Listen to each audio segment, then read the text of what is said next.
വനിതാ ദിനത്തിന്റെ പ്രാധാന്യം. വനിതാ ദിനത്തിന് ഒരുപാട് പ്രാധാന്യം ഉണ്ടെങ്കിലും വനിതകൾക്കെതിരെയുള്ള ആക്രമണങ്ങൾ ദിനംപ്രതി വർദ്ധിച്ചു വരികയാണ്.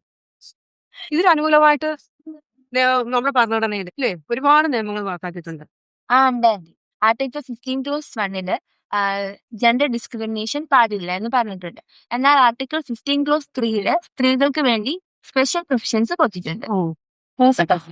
അടുത്തതാണ് ആർട്ടിക്കിൾ 243 D പറയുന്നത് മുനിസിപ്പാലിറ്റികളിലും പഞ്ചായത്തുകളിലും കോർപ്പറേഷനുകളിലും ആകെ സീറ്റുകൾ 1/3, അതായത് 33% സ്ത്രീകൾക്ക് വേണ്ടി സംവരണം ചെയ്യണമെന്നാണ്.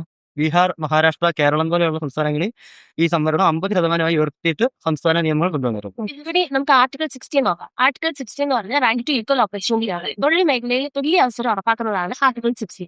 പിന്നെ article 21 right to life and personal liberty, അതായത് സ്ത്രീകൾക്ക് മാന്യമായി ജീവിക്കാനുള്ള അവകാശവും തൊഴിലിടങ്ങളിലെ സുരക്ഷ ഉറപ്പാക്കുന്നതുമാണ് ഈ ആർട്ടിക്കിൾ. അതേപോലെ തന്നെ സ്ത്രീകളുടെ അന്തസ്സിന് ഭംഗം വരുത്തുന്ന ആചാരങ്ങൾ ഉപേക്ഷിക്കണമെന്ന് ആർട്ടിക്കിൾ 51A ക്ലോസ് സിയിൽ പറയുന്നു. കൂടാതെ തുല്യ ജോലിക്ക് തുല്യ വേതനം ഉറപ്പാക്കുന്നത് ആർട്ടിക്കിൾ 39 പറയുന്നുണ്ട്.